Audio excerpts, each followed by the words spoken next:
What's going on, everybody? You've got the cardboard coach here with your boy, Coach Co. And team, we've got a very special guest on the podcast here today. We've got Jeremy Lee from Sports Cards Live. And not just Sports Cards Live. I mean, Tag as well. You're all over the place, man. How are you doing today? I'm well, buddy. How are you doing? I'm good. It's not every day I get to see your face twice in, I guess it's not every day, but it's like I've seen you a lot in the last like 2 weeks. And that's why I thought it would be a perfect transition into a show about the expo and about where the hobby's at in Canada, and where we're looking into the future, and discussing some things that maybe we can improve on or that are going to happen, and just a hobby episode. Yeah, I'm down. Sounds good to me. Let's talk hobby. Let's talk hobby. Let's do it. So, I mean, obviously we were both at the expo. We were both on, I mean, I think I was on more panels than I've ever been. I don't know about, what about you? Yeah, I think I was on three panels. I think you were on maybe you were on all three of them with me. I'm not exactly sure. Yeah. And then we both got to sit on the stage and interview a Hall of Famer. And that was pretty, you interviewed Raymond Bourque. I got interviewed Peter Forsberg. Really cool experiences. Talk to me about that, right? Because I mean, do you have a Forsberg PC? You have a Very slide PC, right? Yeah, I do. I do have a few Forsberg cards. I've started, we're a hobby episode. I've redefined what a player PC is for me.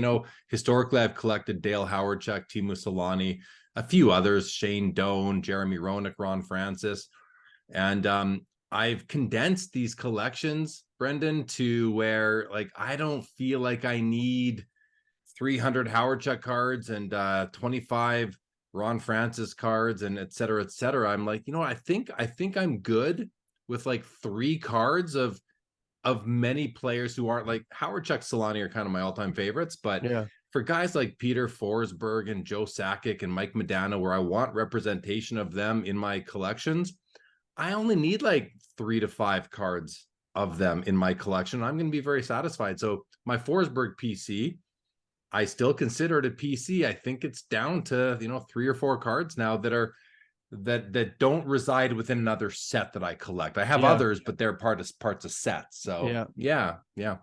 I think that, I mean, I don't think the having a PC means that you have like a limit on how many cards you can have, or I think that like when we talk about PC, it's cards that you wouldn't think of selling like in this moment or in the foreseeable future, or that kind of means something more to you than like the actual dollar value. You know what I mean? Like, I think that that's a great way to define a PC. It's like, it doesn't, I know there's a lot of people that have like like wild player PCs, and that's kind of like what we attribute PCs to. But, and then you have the other side where people are like, oh, this is a PC, but it's like an ultra modern guy that they're just holding until he comes back up and then they dump it. You know what I mean? Like, but so talk to me about that, right? Like, you have a Forsberg PC. You're sitting up on stage with Peter Forsberg. I mean, how was that? I know that at the National you managed to get some FaceTime with Yager, which was awesome.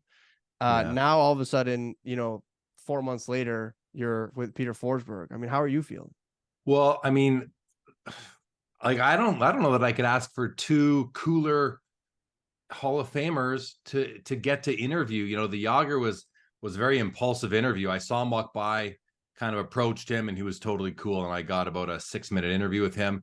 The Forsberg interview, I think, is 9 or 10 minutes long on stage, more planned. So I got to think about the questions ahead of time. But before we went on stage, I left my booth to go to the main stage, and I took all the Forsberg cards out of my showcases and took them with me. Now they are all already autographed, so I didn't ask him for any autographs or anything, but I did show them to him, and I just said, "Hey, can we get a picture of you and me with me?" So I kind of fanned them out in my hand. There were 5 of them or so. I held them and took a picture with me and him holding I guess I was holding the cards. So, that was kind of neat. But the best part of that experience was literally the interview itself. And then, of course, you, Coach Co, put together a really awesome reel. And that reel, we've collaborated on it on Instagram. It's just shy of 500,000 views now.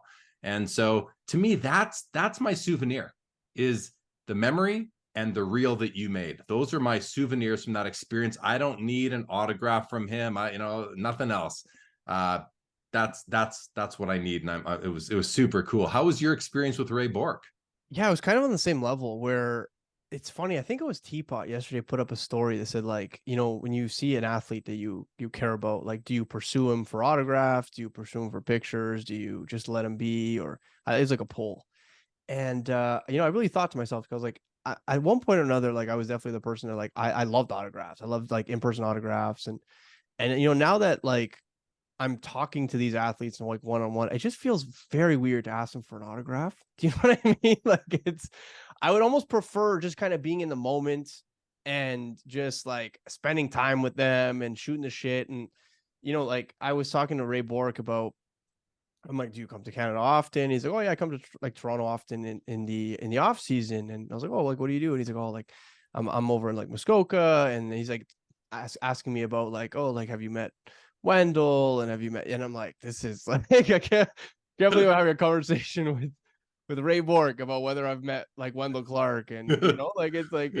it's like surreal. And he's like, oh yeah, I go to Wendell's place, and I know Domi, and I don't remember who else he was mentioning specifically, but it was a very interesting dynamic where, I mean, obviously he kind of like let the guard down, and I'm just shooting the shit with him.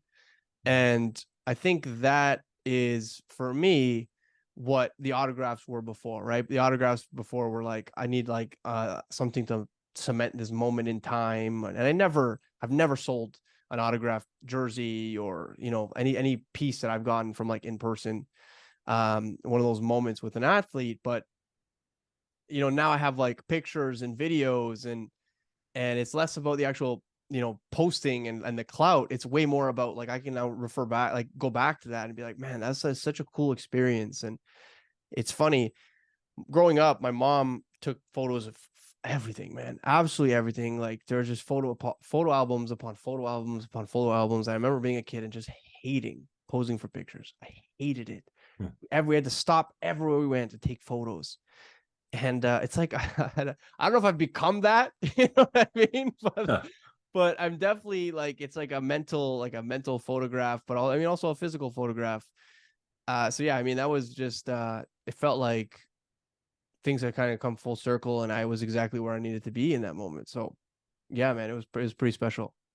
Yeah, and I'm with you. Like I don't, I've been going to card shows for years, and I've never, I won't say never, but I don't remember ever standing in line to get a player's autograph, because I'd rather be on the floor, buying, selling, trading, and that sort of thing. So when players come to these shows now, and I'm set up as a vendor, or I'm walking the floor. I still don't do that, but I'm not going to turn down the opportunity to interview one of these players, because when you stand in line to get an autograph, what are you getting? 30, 60, maybe 90 seconds with Yeah. them, and it's all about the transaction. For them, it's kind of all about the transaction. I'm sure some of them really like being there, but you are paying them to sign something for you, and you are paying them for their time. And I feel like we've given a lot of these athlete celebrities enough of our of our blood, sweat, and tears over the years, in terms of our time and our money, paying to drink beers in restaurants and watch them play, or paying ticket admission prices. So I thought I really like the opportunity that I have, and that you have, and others have now, to interview these players where it's our time. It's not like they're not paying me, I'm not paying them. We are kind of doing a service for each other, and then you and I also, as the interviewers, are doing a service for the venue and the event, the expo in that case. So to me, it's a lot of fun. It's pretty cool, great memories. And let's face it, I don't need to ask them for their autograph. I have their autograph already. Yeah, And yeah, to exactly. right, and then to get it in person, well, I just interviewed you. I don't need your autograph. Is what am I going to do with it? It's not on a card that's in my collection. So anyway, I'm not against in-person autographs. It's just never been a thing, never been my thing. And that experience was one of the sort of the cherry on top, I would say, for the expo this year. I love it. Let's talk a little bit more about the expo. So obviously 4 days.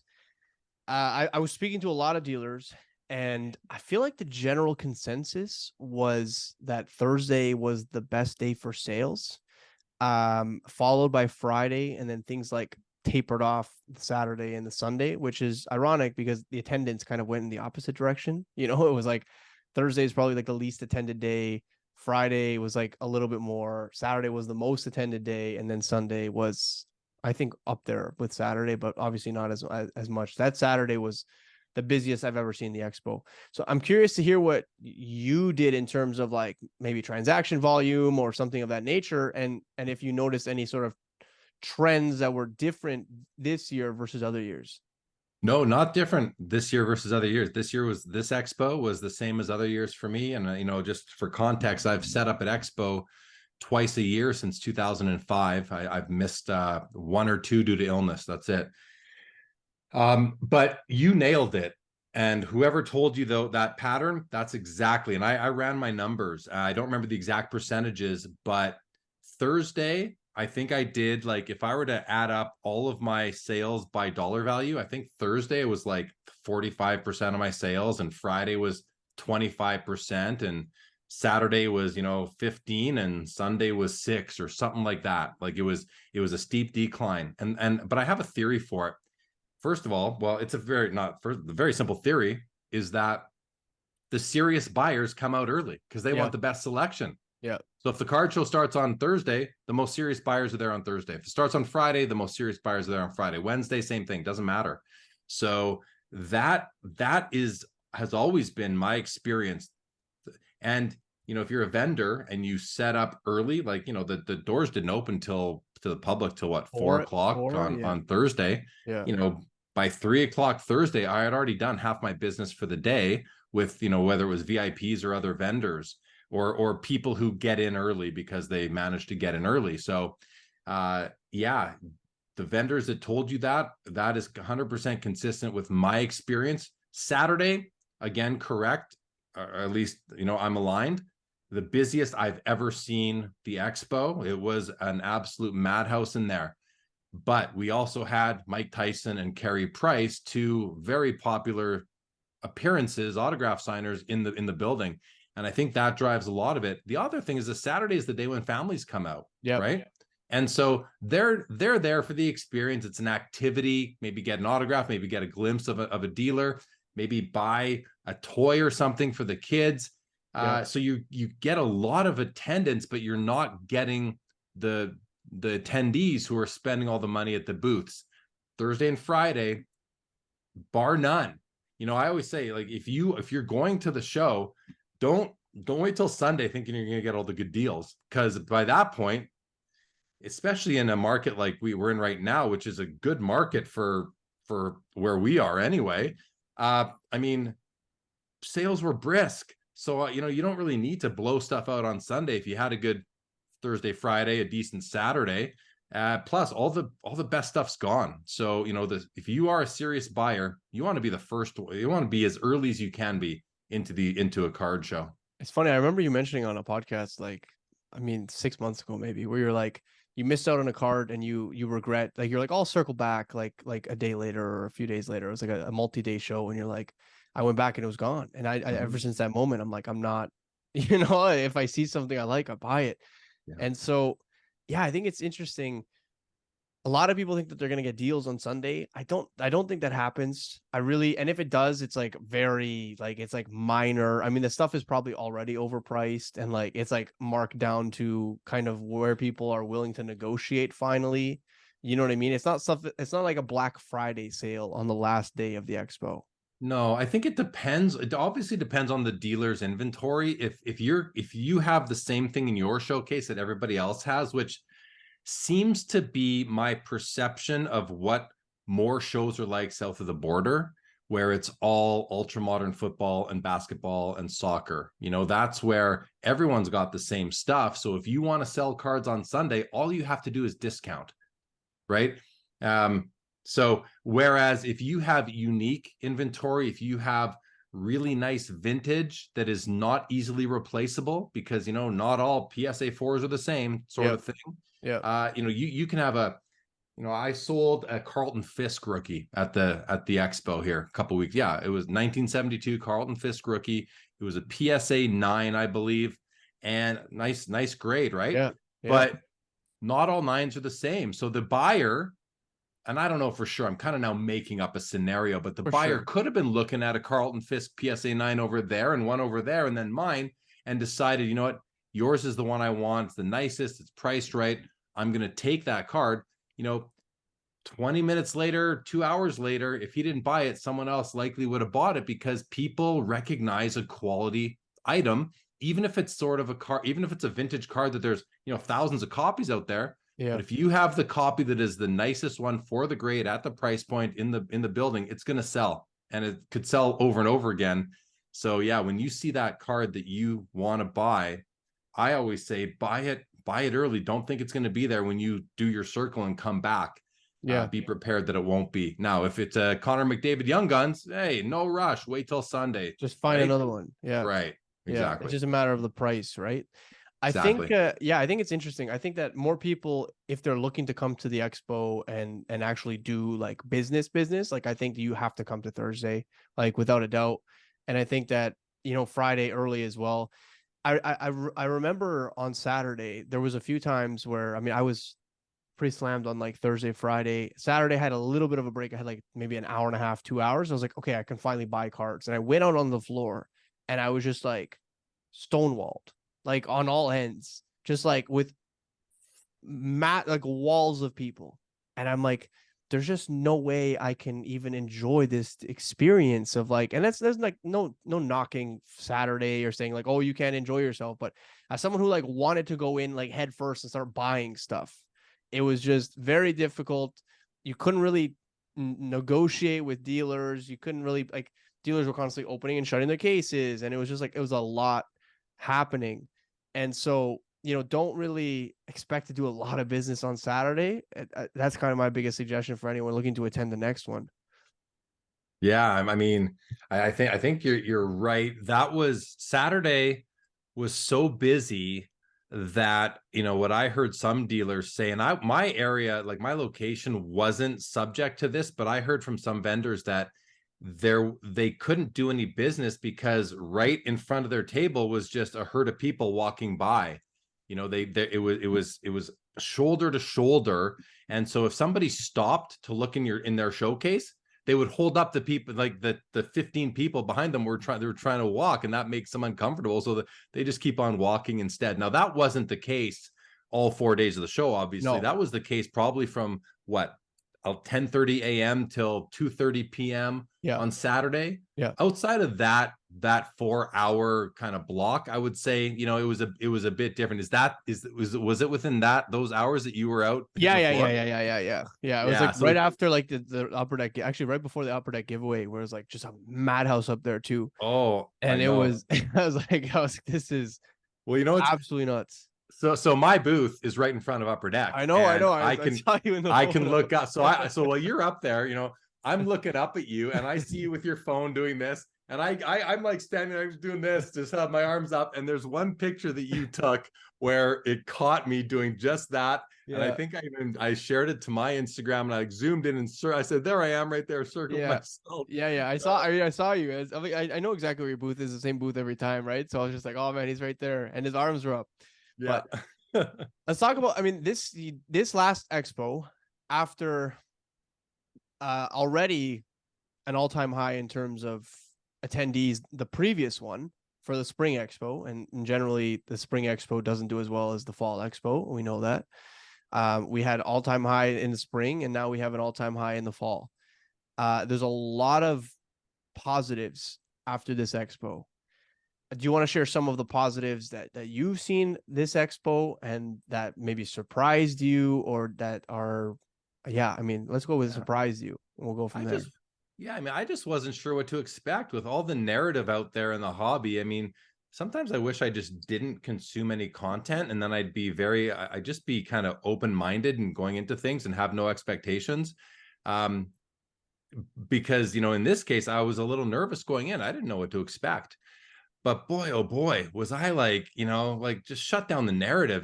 The narrative is just a bunch of bull crap. Like it's not accurate at all. It's at least some of the narrative that I see out there. The one thing that I was mostly came out really happy about was that people of all ages were buying cards of all eras. Like I sold vintage, I sold, modern, I don't have any ultra modern really, so I can't speak to, Yeah. 2018 forward that well, but like I did a lot of deals and the buyers were very happy. And my sales were for the most part, I think, to collectors, not to collectors and investors, not to flippers. You know, I know we talked about, would we talk about this or not, the whole repack thing.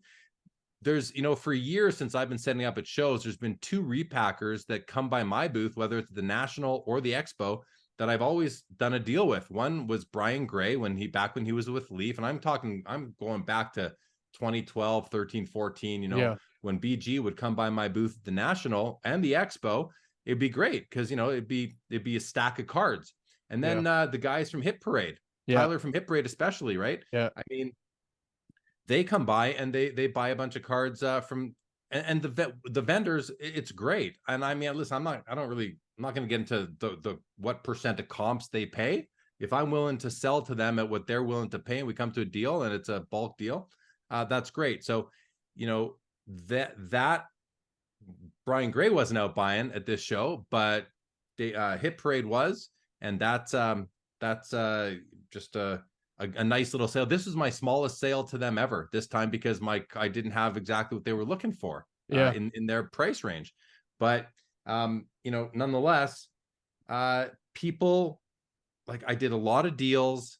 People were buying everything from all of my showcases, and they were happy. People were happy. Like I think the transaction volume wasn't my highest transaction volume ever, but as far as dollars go, it was my second or third best show ever. Really? Yeah. That's I awesome. had a lot of bigger cards for sale this time, like, 4-figure type cards. So I sold, like, I did a lot of 4-figure deals, And and those were like cash transactions? Like they weren't like were they cash, like trade? EMT. Were they no, no, I know, but like Yeah. were they like plus trade or I did one deal with a guy where I sold him a PSA 8 Terry Bradshaw rookie card, and he gave me cash. I gave him the PSA 8. He gave me his PSA 7 and cash. So that was really the only wow, really? deal Eh? that I did. That, That's yeah, awesome. yeah, it was. But I mean, listen, I had quality, Yeah. vintage Yeah. quality cup patch autos, from Cup and SP Authentic and that kind of stuff. Yeah. And yeah, but not just my booth. I mean, even my booth partner Sam and my booth neighbor Amit. I mean, the transaction volume was just high. Whether you're doing $5 sales, $20 sales, or $500 sales. I think what I heard from people was people were out spending. People are always looking to trade. That's always been a thing. It's Yeah. not like it's now more than ever. Yeah. So I guess my takeaway, just to wrap this up, is um, the hobby is so much healthier than social media narrative would let you think, at least up in Canada, at Yeah. least for hockey.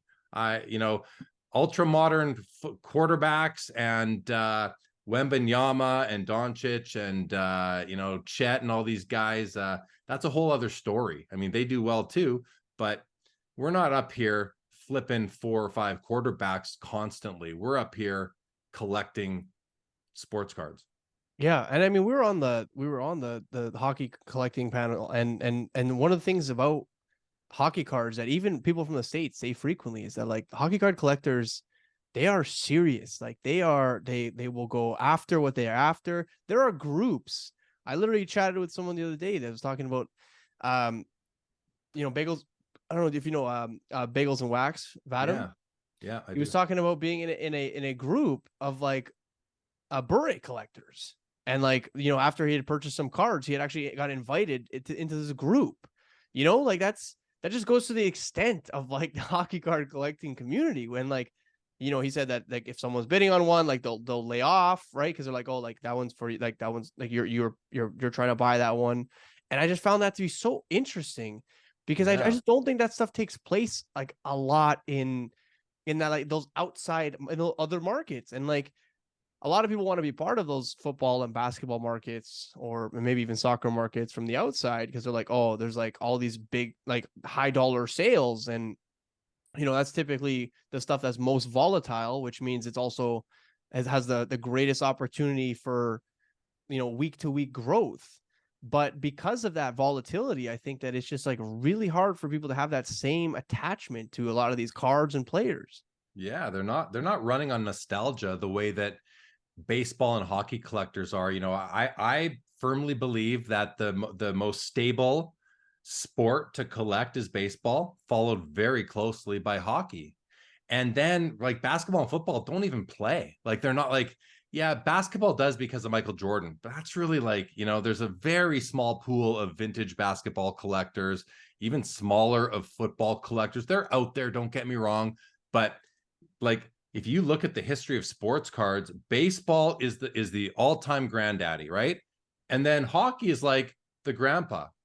And then basketball and football are like toddlers in terms of the just the depth of product going all the way back and the amount of dedication that the collectors have all the way from like young kids right up through till 80-year-old people who've been collecting since their whole life sort of thing. Yeah. Hockey, like, and also baseball's America's pastime. Well, hockey's Canada's pastime. Basketball and football aren't anybody's pastime. Not, again, they're great sports and they're fun to collect, but the the collector pool is just not there when you go all the way back to the beginning of their cards. Now, basketball has a huge market in Asia, of course. We recognize that, and it's a powerful market, and I think a very loyal collect. There are probably more collectors over there than the American basketball collecting community is. Because Yeah. there's just so much.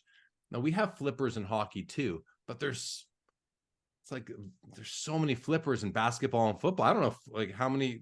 The football collecting community is minuscule compared to hockey and baseball, and basketball is just maybe a few notches ahead of football. Now again, these are my perspectives, my Of course. perceptions, Of course. but I've been in this thing over 40 years, so I'm coming with some experience and talking to lots of people, obviously. So yeah, hockey is like you said, the collectors are very, very serious about we're very serious about our cards. And that's why I have no problem like continuing to put money into the hockey market. Like number one, I also like I love collecting hockey cards, but at the same time, I'm like, I at this point, like, and we can kind of talk about this as well, is you know, for me personally, I didn't buy nearly as many cards as I wanted to at that show. Between like me being busy and I just feel like I didn't really see stuff I truly wanted, and I was very picky about what I was going to buy. In fact, I sold a lot, mainly like ultra modern stuff that I just got back from grading, stuff that I was like maybe like I was gonna hold for a little bit longer. I was like, you know what, I actually don't need three of these or four of these, or I'd actually much prefer to like have this like on the sidelines until I find something I truly want, inevitably coming up at like auction over the course of like the holidays and stuff like that. And I mean, I've been picking stuff off slowly because I know that people always auction stuff off going into the holidays, right? Like people, they need a little bit extra cash. And I was like, you know what? If I don't find something I truly want here, then I'm just going to wait on the sidelines. But it was probably one of the first times where I went into the expo again, like much like you, I didn't know what to expect. I knew I was excited about the fact that there was all these new guests and there was another hall and PSA was going to be there and all these selling features of the expo. But in terms of like the market, the demographic for the market, you know what I mean? Like what the landscape would look like. I had no idea what to expect. I was just like, much like you, I mean, I consume and create a lot of content on social media.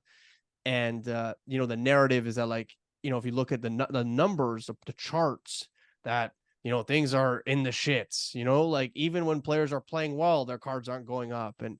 And I think we're kind of used to this like direct correlation between like performance and price.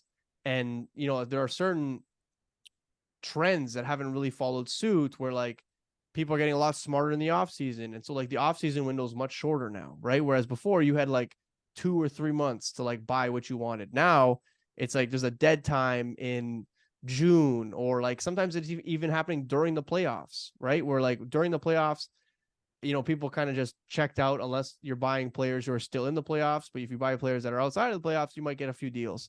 But people are a lot smarter now, and they've reacted to certain market trends, and so that's kind of left a lot of people not knowing what's going on.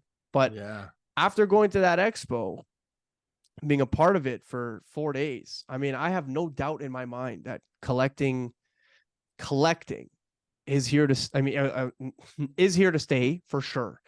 That the vast majority of people that are here right now, I think, will continue to participate in some way, shape, or form, whether that's buying the odd pack, buying the odd box, buying the odd single, attending the odd show maybe once a year, whatever the case may be. And I think that, I mean, Canada's just getting started. I think Canada and the expo specifically, I think, is just getting started. As crazy as that sounds, because I mean, it's been around for what, 30 years, Yeah. So Lots there. So, I mean, I think, a lot of the complaining that goes on about, you can't make money in sports cards, and well, I mean, that's okay, but you can make memories, and you can make a lifestyle, and you can really make friends. But you can make money in sports cards if that's what you want to do. You just have to be able to you just have to have some finesse, and you have to be able to be smart, and you can't just rely on time equaling cards going up in value. Like you said, we're kind of used to there being a correlation between value and performance.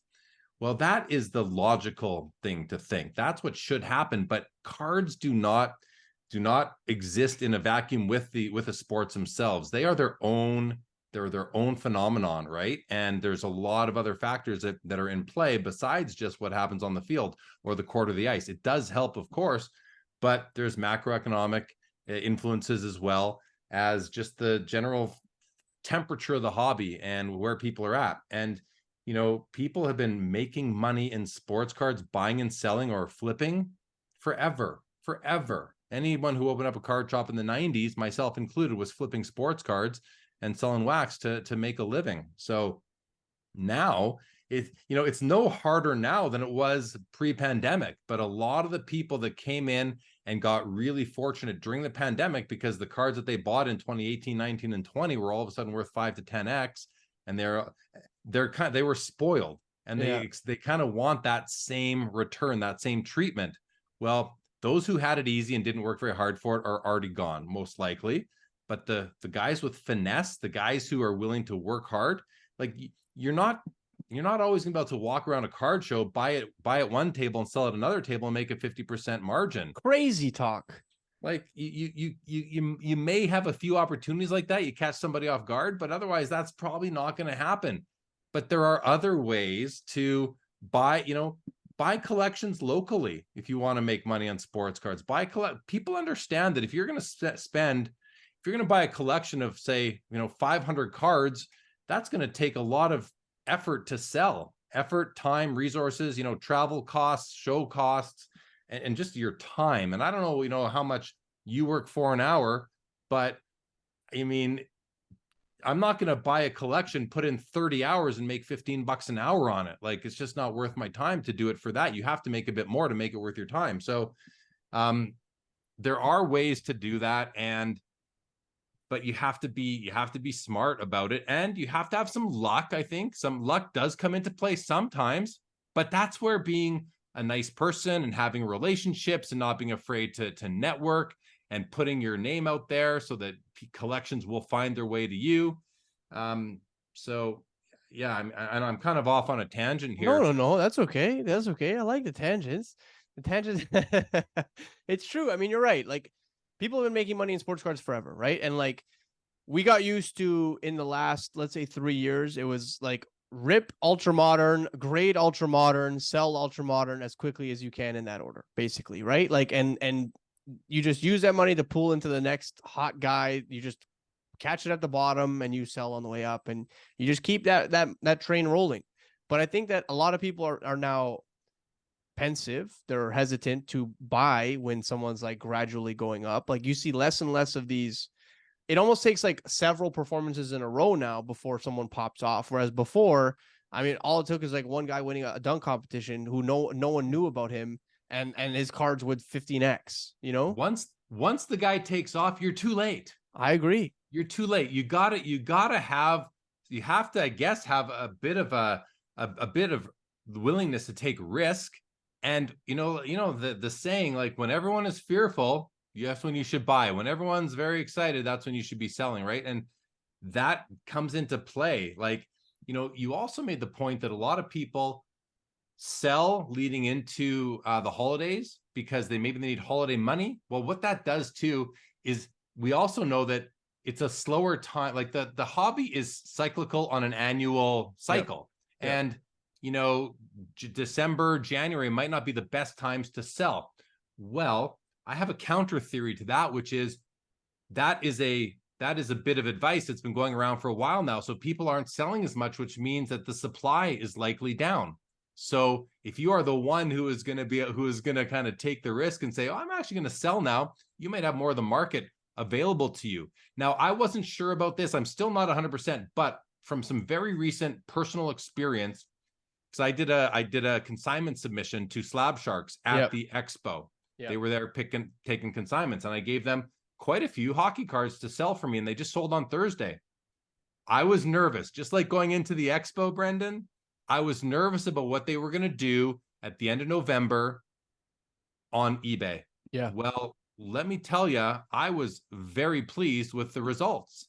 And I think it's partially because, what I had was unique and rare for the most part, some more commodity type cards, but maybe people are looking for deals right now because they think there are deals to be had. So what that could do is next year, maybe December is going to be the best time to sell because everyone thinks it's the worst time on the buying side. That's fair. Right? Yeah. Like these things change over time as people become wiser. Yeah. I think for me, it's just, it's not even like I try to catch the market off guard. I think that people genuinely sell stuff going into the holidays. And I was like, I wonder what cool stuff I'll find. And I've been finding stuff that I have not popped up on eBay. At least like on my watch list is going bananas right now for things like I don't see very often, or I've seen a few of them in like a week or a month where I'm like, okay, I have to jump on one of these. Do you know what I mean? Like a lot of PC stuff that I just don't see very often is coming up. And I'm like, this is the holidays for me now. Like I'm a kid in a candy store today. Like I haven't told myself that I haven't seen a card where I was like, I'm prepared to go pretty hard on this in a while. And so I felt like that multiple times in like the 2 weeks after the expo. And so I'm like, okay, this could be fun. You know the megabid talk lately. Megabids. So I was in I don't know where this happened. This must have been on one of my Sports Cards live episodes in the chat. And somebody made the comment where he said, I've never placed a megabid because there's too much shilling going on. And my response was, well, then you've never wanted a card bad enough. Yeah. Right. Yeah, for sure. I mean, I'm like looking at, I'm eyeballing this card and I'm like, man, I wonder how high I'm going to go here. Like, I'm like, when I'm sitting in front, I was like, I'm prepared to go pretty deep. Yeah. I mean, there's always more cards to buy, but some cards that are really rare, you've been chasing that one card for a set for a long time. That's, a set where there's maybe only 10 copies per card type of thing. And you need that card, that's the case where you need the card and you put in, you just know you're going to push all in, right? You're going to, whatever it takes. Yeah. And that's where the whole megabid thing, I think I did it once. There's a card I really wanted, 15 copies exist. And 10 copies exist. It's a Gretzky. And I put in a bid of like $6,111.11. And I won it for $2,900. I put in while the bid was at $1,500, probably. I'm like, I am getting this card. Now, if someone else put in 10 grand, they would have paid 61.25 or whatever, 35, and probably been pissed off at that they went up against another mega bidder. But point is that sometimes you just want that card so badly. and to the point where it's actually a need, even though this is just Yeah. cardboard, but Yeah. emotionally we need these things. Well, of It doesn't course, because happen very you think often. you're like, when am I going to see this thing again? Right? You're like, I could very well not see this for the next 5 years, or and like, how much is not having this worth? Right. It's like We need, girl math. There's like yeah. cardboard math. There's like Yeah, man math is its own thing. Sometimes another piece of advice I have for your audience, Brendan, is like, because this happened to me at the National this year, have a bit of a rainy day fund for that card that you're not expecting to come out of nowhere and be offered into the market that you have to buy, and yeah, that amount of that rainy day fund is going to be whatever it is, whatever you can afford. Maybe it's $100, maybe it's 100 grand, yeah, maybe it's 10 grand, maybe it's 2,000, whatever it is. But at the National, somebody came up to me, recognized me, knew what I collected, spotted me and said, "Hey, I brought these cards in case I was going to run into you." I'm like, "Oh, okay, what do you got?" He shows me, like, bung, like, what? yeah, yeah, Cards yeah, haven't seen the light of day in 20, well, since 2006. yeah. And they were shield cards from the Cup. And Ooh, they were both the Solani Korea dual shields. One came out in 0506, one in 0607. Solani, my all-time favorite athlete. Korea, the best person to pair him with on a card. And I wasn't expecting this, and I wasn't yeah, also expecting to spend that kind of money, but kind of had to. Like, yeah. Well, I mean, you're kind of not had seeing to. them again. You know what I mean? Like, Never. These are yeah, one-on-ones, yeah, and they're yeah, not making them again. You're yeah, never going to see them again. yeah. So I had, luckily, the night before in the hotel parking lot, I actually sold cards to a guy named Knighton or Nitten. I think his name is Knighton for life on Instagram. I sold him cards for enough money to cover those cards purchase. Wow, what are the chances? Yeah, I sold him Jordan cards, and I bought the Solanis, and what an experience that And you was. went But home yeah, happy. yeah. I mean, I had the Yeah, cash. I was like, thankfully I did that deal. I can yeah, afford these cards now. So really, it's a three-way trade, right? It ends up yeah, being a three-way type of trade. yeah. And but again, have like that. If there's cards that you like that you don't even know are maybe out there or ever going to see the light of day, have that rainy day fund, because they could pop up on PWCC or eBay or at a card show. Someone might walk up to them and say, "I think you might want these cards," and you're like, "Whoa." Yeah, I think it's so hard when you don't know they exist almost, or like you haven't really seen them before, and you're like, you never really expect to see something like that, and you're like, okay, what's my number in this moment? You know What's, what I yeah. mean? The That's awesome. unicorn fund, have that unicorn fund ready, because or the Yeah, ghost fund or whatever you want to call it, because eventually those, if it shows up. So yeah. that's exactly it. So let's talk really quickly about forecasting for the next expo. You spoke to Mikey yesterday, did you? I did. Yeah, I talked to Mikey yesterday. We keep in touch quite a bit. Yeah, We're buddies. yeah. And I actually, he mentioned to me that he had just spoken to or he was just, I mean, I don't have much to report, That's and okay. nothing that I'm not giving away anything Yeah, else, any big info. But he did say that they're him and Steve Menzie, who owns the expo, who contracts him to run the thing. He mentioned that they're gonna be having conversations, I think, very in the short term here on just what to improve for next time. And I think one of those things, he didn't give me any detail, but I think one of those things is going to be like the autograph lines and how to make sure that we don't have a corral like we had in the connector yeah. hall, like there was on the For Saturday this time. Tyson, yeah, yeah, yeah, Yeah, just yeah. maybe, I don't know what they're gonna do. Maybe they put the autographs at the back and move, PSA Beckett tag more to the middle, something like that. I'm not sure what they're gonna end up doing, but the nice thing about these guys is that they're always like, they're not too proud to think that they're perfect. No, They're gonna yes, make changes, and they're open to yes. suggestions. Like, they want the event to be good for everybody. So Yeah. They're yeah. not fixed on their ways, and I mean, they know how to run a show, and every single show they're open to feedback, and they want to know, how they can improve. And I mean, I honestly, like, not even from an attendance perspective, like number of people, but just from an experience perspective, this was the best expo I've ever been to. So at Yeah. best expo I've ever been a part of.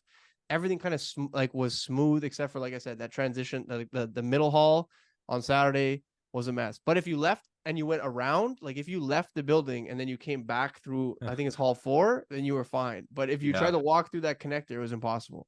Yeah. The overall just vibe was so good. So many Americans came up. I was listening to an episode of Hobby Hotline that they recorded on Saturday morning. I was listening to that yesterday, and Chris Harris, who's a regular on that show on YouTube, he comes up to the expo very, very often. He's a baseball collector. He's not a hockey collector at all, but I know him through the content creator fraternity, if you will. And he was saying that he said, to the audience, like, I just came back from the expo. He said, this is a bucket list type show. You have to go to the expo. I don't care if you only collect baseball. And he started showing all the baseball cards that he found there. He said, that there's enough baseball and non-hockey. He goes, it's a hockey show, but there's enough non-hockey for anybody. You have to go. And just the amount of Americans that came up. And, I host my Thursday night networking event at the Jack Yeah. Astor's. Yeah. And I've been hosting this thing for 11 years now. And this was easily the most packed it's ever been. And everybody was just so, and it's after Thursday. It's after the show closes on Thursday. Everyone was so happy to be there. People came alone, people came in groups, and everyone's just like in a good mood. Like, that's the thing. Like, it doesn't matter what else is going on in the world. And there's some really there's stuff going on in the world right now. Of course. Yeah. Yeah. But this sports card community is just a nice escape from all that stuff. Oftentimes it's a nice escape from the real world, where it doesn't matter what your political, religious beliefs are, what sports teams you're fans of. We all have this love of cardboard in common and collecting. And when you put us all in a room, everything else kind of goes away and you just enjoy the vibe and the energy. And I felt that Thursday at the show. I felt it Thursday night at the event that I host, and then throughout the weekend as well. I love that, man. And I think that, like, I mean, going to one of these shows or going to a show in general is really, it kind of changes your entire perspective. Like we said previously, like, you're online, you spend a lot of time communicating with others through the internet and then consuming content, and you don't really know what it's like at the ground level. And so if anyone listening or watching is experiencing something like that, where they feel a little lost, or they, disconnected from their fellow collector or from their own collection, I would highly suggest they go to either local show or a show that they have access to, in the not so distant future, because every time I do, I leave there and I feel reinvigorated, whether that's through collecting or creating relationships. You realize your purpose pretty quickly. Like, it's kind of wonderful. Jeremy, I want to thank you very much for being on the podcast today. What I'm not going to let you leave before doing, though, is telling everybody where they can contact you, and where they can consume your content, where can they ask you questions, where can they maybe potentially sell you a collection. Yeah, well, thanks for having me, Brendan. Always a good time hanging out with you, chatting, whether we're recording or just off camera as well. Yeah. Or we're sitting on the stage together at the expo. Exactly. So my YouTube channel is Sports Cards Live, and lots of content on there. I do shows quite a bit, and I only do live streams. So that's where you can find my content. Also on all the podcast networks. My podcast was recently I was just picked up by the Cloud 10 podcast network. So I'm now part of a podcast network, and I'm kind of the first sports card podcast on the Cloud 10 network. So you can check out Cloud 10 as well. And Instagram, my handle is JLEE, so JLee_ Sports Cards Live. And I think that's where you can find me, Brendan. Thanks for the opportunity. I appreciate it, man. Thank you so much again for jumping on and sharing your experience, not just with this expo, but all of your collecting experience. Team, Jeremy Lee, Sports Cards Live. I hope you enjoyed this week's episode of The Cardboard Coach. Please go follow this wonderful individual in front of me. For now, Coach Co and Jeremy Lee are out of here. Peace.